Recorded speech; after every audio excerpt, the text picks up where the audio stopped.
Aku lagi banyak produksi nih, mau casting. Bisa duduk aja semuanya. Saya bawa orang nih lagi nyari tempat. Bayar sewa tiap tanggal 1. Yang penting jangan narkoba. Kerja apaan lu? Barber. Sama Baby. Video ini Setiap lo mau operasi, lo broadcast kode Jakarta. Gini-gini nih nggak cukup otak doang. Feeling lo yang harus lo asah. Itu yang paling penting.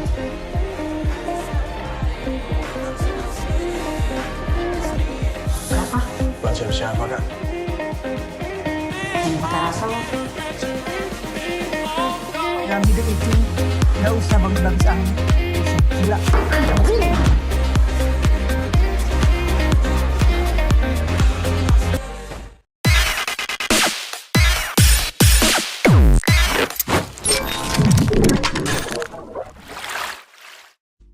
Film diawali saat ada seorang aktor tambahan bernama Dom yang dihajar beneran oleh kru yang mana saat itu ia sedang melakukan syuting.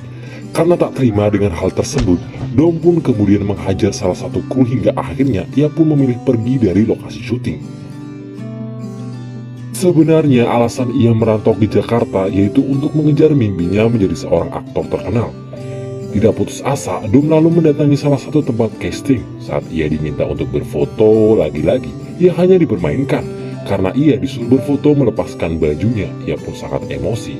Karena merasa fotonya akan dijadikan bacol saja oleh fotografernya. tai, ya Allah. Singkat cerita, setelah lalu lalang gelandangan, ia belanja di minimarket dan melihat seorang wanita bernama Pinkan yang saat itu mobilnya sedang mogok.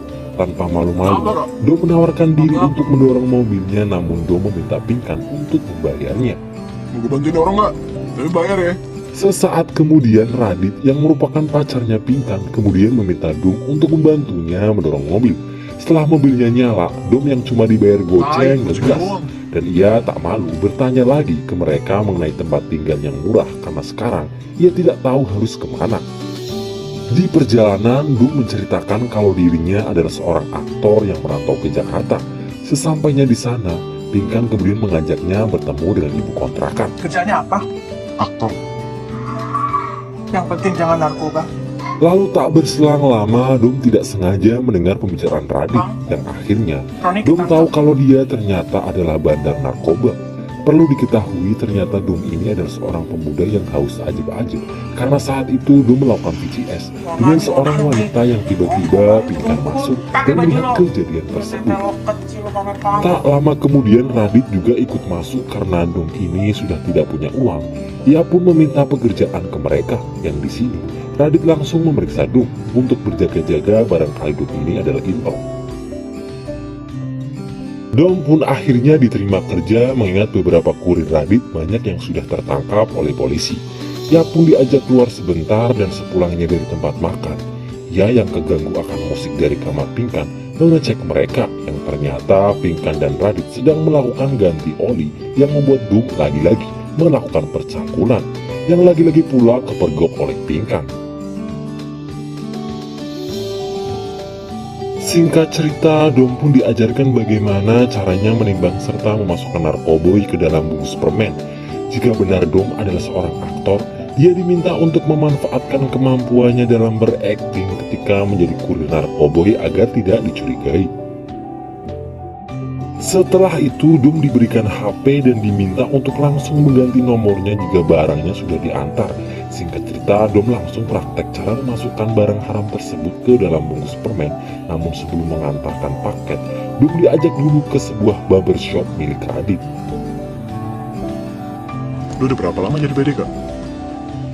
Lalu saat Dom dan Pinkan sedang mengobrol, Radit keluar dari barber dan memberitahu jika salah satu anak buahnya tertangkap oleh polisi. Dan Dom pun gagal debut untuk pertama kalinya. Keesokan harinya, Dom mulai beraksi. Dom menyelipkan barang tersebut di bangku kereta, lalu tak lama kemudian terlihat seorang wanita yang langsung mengambil barang haram tersebut. Setelah paket diambil, Dom pun langsung membuang nomor HP-nya.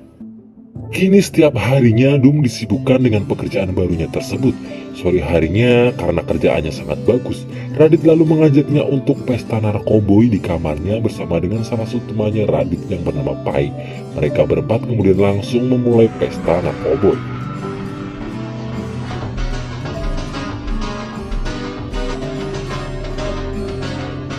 Esok harinya, Dum diminta untuk mengantarkan paket ke salah satu kamar hotel dengan nomor 305. Namun saat mengantarkan paket tersebut, wanita itu mengaku kalau dia tidak memesan burger, padahal Dum sudah tahu kalau ia memesan barang haram tersebut dalam bentuk makanan wagyu.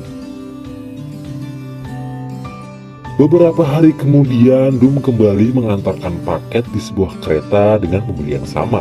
Saat itu, Dum memberitahu kalau barangnya tidak sengaja terlempar ke bawah kursi yang di atasnya ada seorang pria yang sedang tidur. Setelah melihat ciri-ciri orang yang dimaksud, wanita tersebut kemudian langsung mengambil barangnya yang ternyata pria yang sedang tidur itu adalah si Dum sendiri.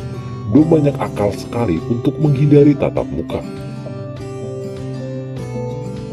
Setelah itu, Dum diminta untuk kembali mengantarkan paket ke sebuah bandara.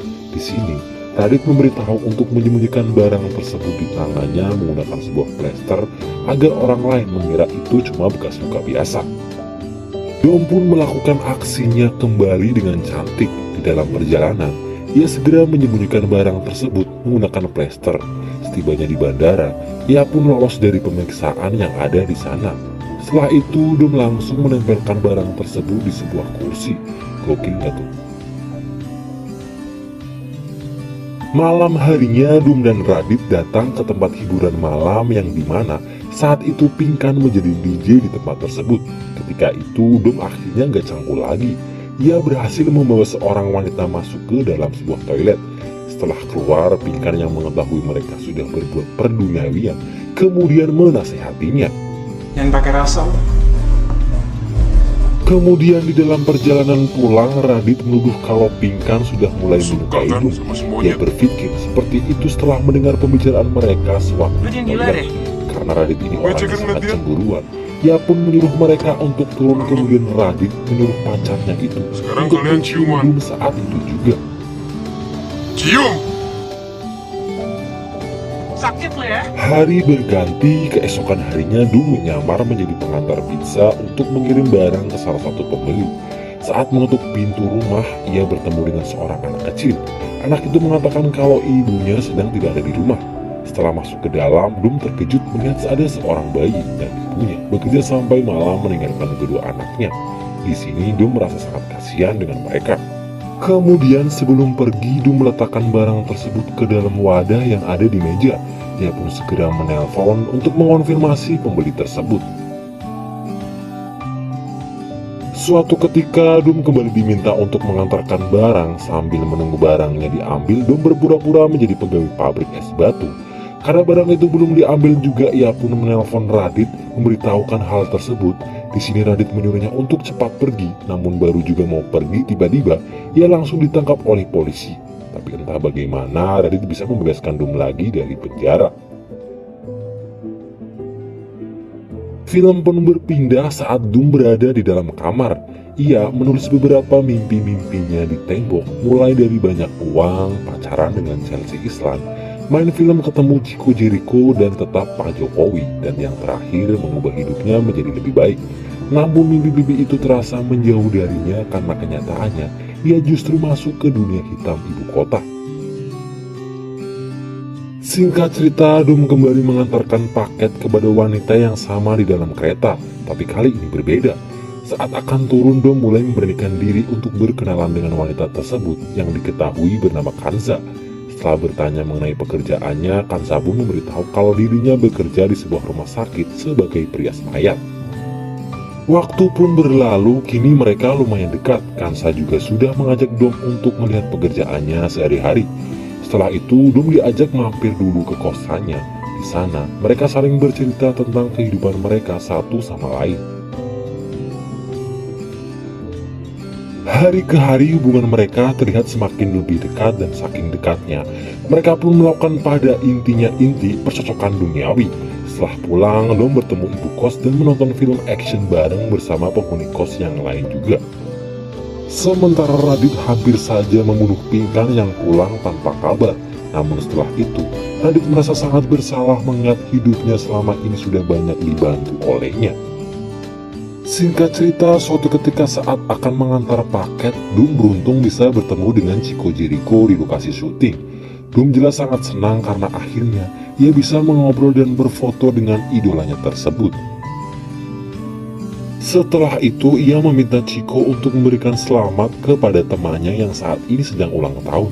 Tapi dengan santainya, Dum lalu menaruh barang haram tersebut yang kemudian langsung diambil oleh si pembeli setelah ia pergi. Keesokan harinya, Dum kembali mengantarkan paket kepada seorang wanita yang bekerja di kantoran. Setelah barang tersebut diambil, wanita itu lalu menawarkan sebuah pekerjaan dan dia meminta untuk jangan pernah mengganti nomor HP agar bisa dihubungi. Berpindah di kos-kosan, hal tak terduga terjadi karena ternyata Radit ini sering melakukan percocokan dengan ibu kontrakan. Sedap doyan juga nih si Radit. Malam harinya, Dum memutuskan untuk merubah penampilannya layaknya seperti seorang waria. Kemudian ia pun menghubungi calon pembeli dan memberitahu letak barang yang akan diambil. Saat setelah itu, datang seorang waria yang mengambil barang tersebut. Setelah pulang, Dum seketika menangis merasa sangat capek dengan kehidupannya yang sekarang. Pagi harinya, dia meminta izin kepada Radit untuk memperbolehkannya ikut casting. Akan tetapi, Radit langsung mendorongnya yang mana hampir saja terjadi perkelahian. Setelah itu, Dum mencoba untuk meminta maaf dan menganggap sudah selesai masalah itu. Lalu Radit menyuruhnya untuk menjemput Pinkan karena nanti malam dia harus mengambil barang-barang. Singkat cerita, setelah menjemputnya, Dum mengajak Pinkan pergi ke Ancol. Di sana, Pinkan terlihat merasa sangat nyaman dengan Dum. Dan setelah kembali masuk ke dalam mobil, mereka tentu saja melakukan percocokan tanam.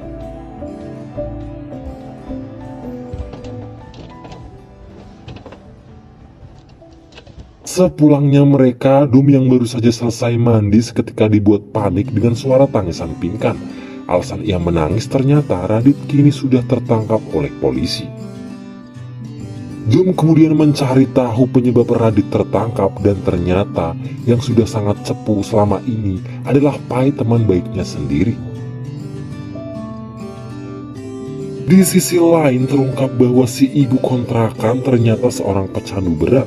Sementara itu, Dum akhirnya memilih untuk kembali menggapai mimpinya menjadi seorang aktor terkenal. Sebelum pergi, Dum sempat menemui Pinkan untuk mengucapkan salam perpisahan dan film pun selesai.